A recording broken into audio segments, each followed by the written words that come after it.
کمرے کے کونے میں دو ننھی معصوم کلیاں گھنٹوں میں سر دیے بیٹھی تھیں اور پورا کمرہ دونوں کی سسکیوں سے گونج رہا تھا۔ کمرے کے باہر ایک عورت شدید غصے کی حالت میں کہہ رہی تھی، اب کمرے سے باہر نکل کے دکھاؤ، ذرا اس سے بھی زیادہ ماروں گی۔ اپنی ماں تو مر گئی اور تم دونوں کو چھوڑ گئی میری زندگی عذاب بنانے کے لیے۔ چپ کر جاؤ دونوں، ورنہ اس چھری سے دونوں کی زبانیں کاٹ دوں گی۔ ڈر کے مارے بڑی بچی نے دوسری بچی جو کہ اسے تقریباً 2 سال چھوٹی تھی اس کے منہ پر سختی سے ہاتھ رکھ دیا اور اسے چپ کروانے لگی۔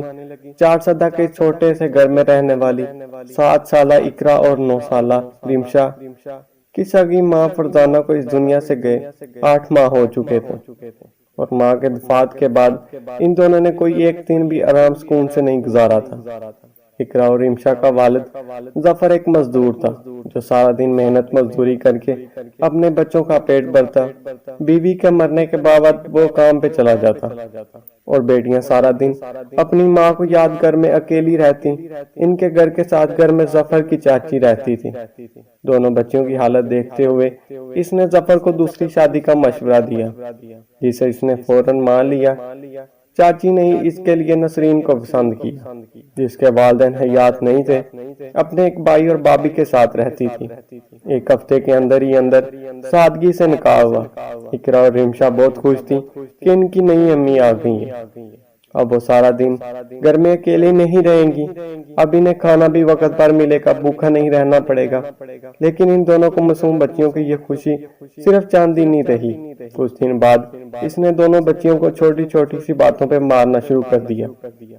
سارا دن دونوں بچیاں اس کے ڈر سے گھر سے باہر رہتی۔ آج بھی دونوں گھر سے باہر تھی جب 7 سالہ اقرا نے ریمشا سے کہا، آپ ہی اپنی امی واپس کب آئیں گے؟ مجھے یہ نئی امی اچھی نہیں لگتی، جب وہ بالوں سے پکڑ کر مارتی ہے تو مجھے بہت درد ہوتا ہے۔ جس پر 9 سالہ ریمشا نے کہا، اقرا ہماری امی اللہ کے پاس چلی گئی ہے، ہم اللہ جی سے دعا کرتے ہیں کہ ہماری امی کو واپس بھیج دیں۔ وہ دونوں معصوم بچیاں اسی طرح کبھی اللہ سے دعا مانگتی تو کبھی اپنی نئی امی کی شکایت کرتی کہ ہماری امی کو واپس بھیج دیں، نئی امی بہت مارتی۔ اسی طرح دن گزرتے گئے، لیکن نسرین کے دل میں ان دونوں بچیوں کے لیے نرم گوشہ پیدا نہ ہوئی۔ اتوار کا دن تھا۔ اقرا اور ریمشا صبح جلدی اٹھ گئی تھی، جبکہ نسرین تو ویسے بھی دیر سے اٹھتی۔ اقرا کو بھوک لگی تھی۔ دونوں بہنوں نے سوچا کہ اگر ماں کو جگایا تو پھر مار پڑے گی۔ باپ صبح سویرے ہی کام پہ چلا جا چکا تھا۔ ناشتہ ظفر باہر ہی کرتا تھا، اس لیے ریمشا اور اقرا خود ہی کچن میں ناشتہ بنانے آ گئی۔ دونوں بچیاں ناشتہ بنانے کی کوشش کر رہی تھی کہ اتنے میں اقرا کے ہاتھ سے جگ گر گیا اور ٹوٹ گیا، جو نسرین 2 دن پہلے لے کے آئی تھی۔ کانچ ٹوٹنے کی آواز جب نسرین کے کانوں میں پڑی تو وہ بھی کچن میں پہنچ گئی، جہاں وہ دونوں بہنیں ڈری سہمی کھڑی تھیں، کیونکہ ان کو پتا تھا کہ اب ان کے ساتھ کیا ہونے والا ہے۔ یہ کیا کر دیا تم دونوں نے؟ میرا نیا جگ توڑ دیا، یہ تمہاری ماں کا نہیں تھا، میں خود لے کے آئی تھی۔ کہتے ساتھ ہی نسرین نے اقرا کے چہرے پر تھپڑ برسانے شروع کر دیے۔ امی کیا کر رہی ہیں؟ چھوڑے امی، غلطی سے ٹوٹ گیا۔ چھوڑ دیں اقرا کو، مت مارے، چھوٹی ہے وہ بھی۔ کچن بڑی بہن کی آوازوں سے گونج اٹھا۔ اس وقت نسرین یہ سوچ کر اقرا کو مار رہی تھی کہ کون سا کوئی دیکھ رہا ہے، مگر وہ بھول گئی تھی کہ ایک ذات ایسی بھی موجود ہے جو ہاتھ وقت ہمیں دیکھتی ہے، جس کی لاٹھی بے آواز ہے، اس کی پکڑ سے کوئی بھی نہیں بچ سکتا۔ نسرین بھی بچنے والی نہیں تھی۔ آج میں ابو کو بتاؤں گی کہ آپ ہمیں مارتی ہیں، کھانا بھی نہیں دیتی، ہماری امی ایسی نہیں تھی۔ بتاؤں گی میں آج ابو کو۔ یہ ریمشا تھی جو روتے ہوئے بول رہی تھی کہ شاید ظالم عورت بس کر جائے، لیکن اس بات سے اسے مزید غصہ آ گیا۔ بتاؤ گی اپنے باپ کو؟ ہاں کیا بتاؤ گی؟ دوبارہ بولو ذرا۔ تم دونوں بہنوں کا بھی علاج کرتی ہوں۔ رکو۔ دونوں بہنوں کے بالوں سے پکڑ کر وہ کمرے میں لے گئی اور اندر سے دروازہ بند کر دیا۔ رشیدہ چاچی کی 2 پوتیاں جو کہ اقرا اور ریمشا کی سہیلیاں تھیں، وہ روز چاروں ساتھ کھیلتی تھیں، وہ آج بھی ان دونوں کو بلانے آئی تھی، مگر چیخوں کی آواز سن کر وہ دونوں رشیدہ چاچی کو بلوانے کے لیے واپس بھاگ گئیں۔ جب چاچی آئی اور دیکھا نسرین دونوں بچیوں کو چھری دکھا کر بول رہی تھی، چپ کر جاؤ دونوں، ورنہ آپ دونوں کی آوازوں کی زبانیں نکال دوں گی اس چھری سے۔ کیا کر رہی ہو؟ یہ خدا کا خوف نہیں ہے تمہیں؟ بنا ماں کے بچیوں کے ساتھ ایسا سلوک کرتے ہوئے اندر کا منظر دیکھ کر الفاظ ان کے منہ میں ہی رہ گئے۔ کمرے کونے میں دونوں بچیاں موجود تھیں۔ ڈری سہمی سر کے بال بے دردی سے کٹے ہوئے تھے۔ نیچے زمین پہ دونوں بچیوں کے بال بکھرے ہوئے تھے۔ وہ کچھ دیر بعد ہی نسرین بے دردی سے کاٹ چکی تھی۔ یہ منظر دیکھ کر رشیدہ چاچی کا دل خون کے آنسو رو رہا تھا۔ دونوں بچیوں کا سر بھی کینچی لگنے سے زخمی ہو چکا تھا، جہاں سے خون نکل رہا تھا۔ اس وقت رشیدہ چاچی کو اس سب کا ذمہ دار اپنا آپ لگا، کیونکہ وہی نسرین کو لے کر اس کے گھر میں آئی تھی۔ شرم نہیں آتی تمہیں؟ کیا تمہارے دل میں خوف خدا نہیں ہے؟ تم خود بھی ایک عورت ہو، کیسے کر سکتی ہو تم ان سب بچیوں کے ساتھ یہ ظلم؟ تمہاری شادی میں نے ظفر سے کروائی، یہ سوچ کر کہ تم ان بچیوں کا ماں کا پیار دو گی، لیکن تم نے ان کی یہ حالت کر دی۔ تم یہ بول چکی ہو کہ اللہ اس شخص پر رحم نہیں کرتا جو لوگوں پر رحم نہیں کرتا۔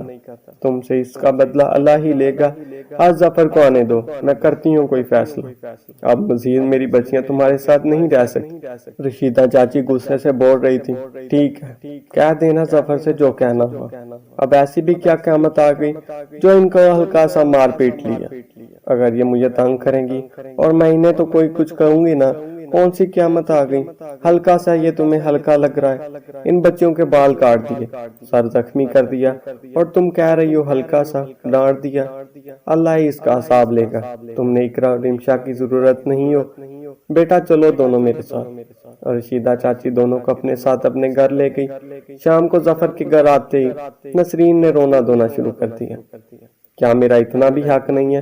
آپ کی بیٹیاں جو ذرا ڈانٹنے پر آپ کی چاچی نے مجھے گھر میں بے عزت کریا اور ان دونوں کو ساتھ لے گئی۔ نسرین زور و شور سے رونے کا ڈرامہ کرنے میں مصروف تھی۔ تم رونا بند کرو، میں ابھی ان دونوں کو واپس لے کے آتا ہوں، کہتے ہی ظفر اٹھا اور رشیدہ چاچی کے گھر چلا گیا۔ وہاں رشیدہ چاچی کے گھر اقرا اور دوسرا چاچا لطیف اور عرفان بھی آئے ہوئے تھے۔ وہ دونوں بچیوں کی حالت دیکھ کر کافی غمگین تھے۔ رشیدہ چاچی نے اقرا اور ریشما کے زخموں کے صاف کیے اور اپنی پوتیوں کے صاف کپڑے دونوں بہنوں کو پہنا کر ان کے سر کو سکارف سے ڈانپ دیا۔ ابھی کچھ دیر ہی گزری کہ دروازے سے ظفر اندر داخل ہوا۔ رشیدہ چاچی سے سلام کیے اور انہوں نے اقرا اور رمشا کو ساتھ چلنے کا کہا، جس پر چاچی نے ان کو صبح کا سارا واقعہ بتایا۔ اپنی آنکھوں سے اپنی بیٹیوں کی حالت ایسی دیکھنے کے بعد ظفر غصے سے پاگل ہو گیا اور فوراً اٹھ کے اپنے گھر کی طرف چل پڑا۔ رشیدہ چاچی، ظفر کے دونوں بھائی اور بیٹیاں بھی ان کے پیچھے بھاگیں۔ اندر داخل ہوتے ہی ظفر غصے کی جانب نسرین کی طرف بڑھا۔ کتنی جھوٹی اور مکار ہو تو تم، میری بیٹیوں کی یہ حالت کر کے اب تم مظلوم بننے کی کوشش کر رہی ہو۔ چھوڑوں گا نہیں تمہیں۔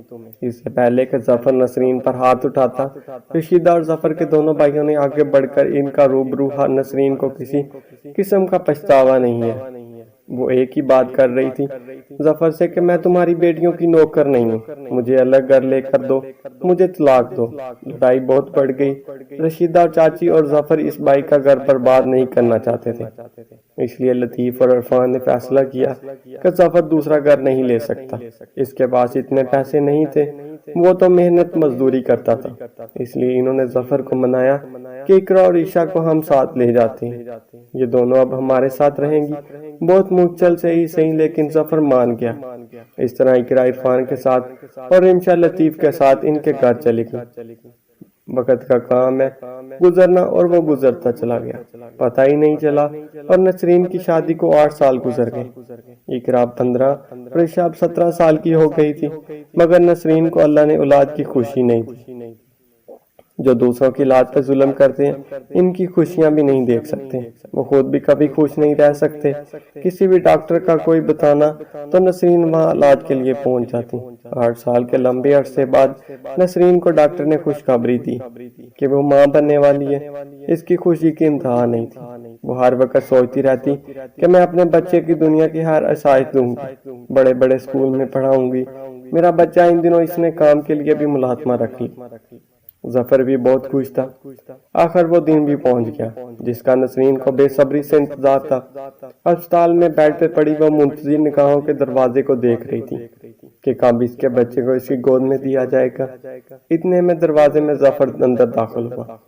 جس کی گود میں مہرون کمبل میں لپٹا ایک بچہ تھا۔ اس کے پیچھے کچھ ڈاکٹرز بھی آ رہے تھے۔ نسرین نے ظفر کو دیکھتے ہی کہا، شکر ہے ظفر تم آ گئے، کہاں چلے گئے تھے تم؟ میرے بچے کو دکھاؤ۔ ظفر نے چھوٹے سے بچے کو نسرین کی گود میں دیا۔ نسرین نے جیسے ہی بچے کے چہرے اور سر سے کمبل ہٹایا، لرز کر رہ گئی۔ بچہ باقی تو ٹھیک تھا، مگر اس کی کھوپڑی کی کھال نہیں تھی۔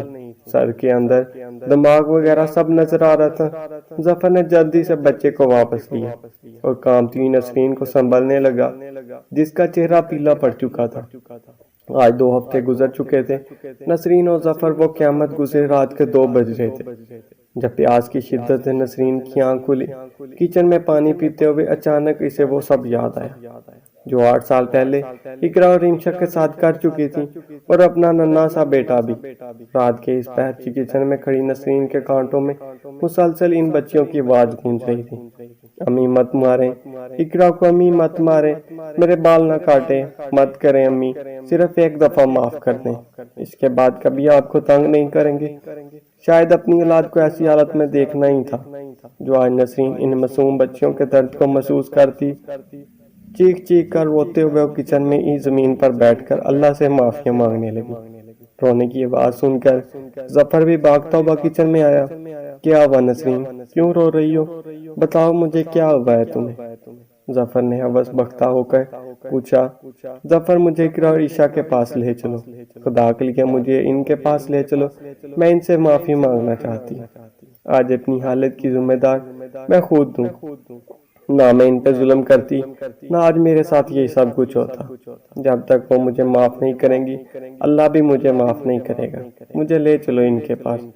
سورو کتار روتے ہوئے نسرین نے ظفر سے کہا، ابھی بہت رات ہو چکی ہے، کل صبح تمہیں ان کے پاس لے جاؤں گا۔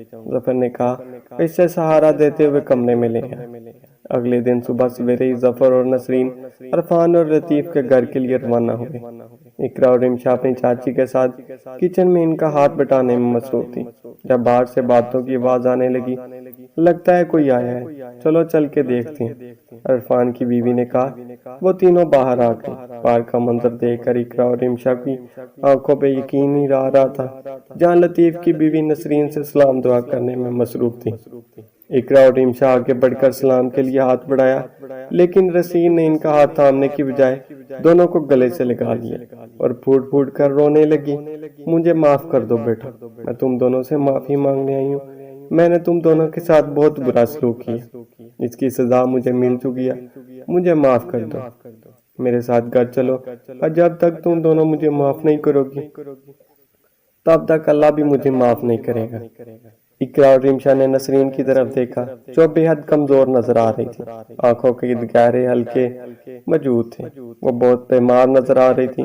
دونوں بہنوں نے اسے معاف کر دیا، مگر ساتھ چلنے سے انکار کر دیا۔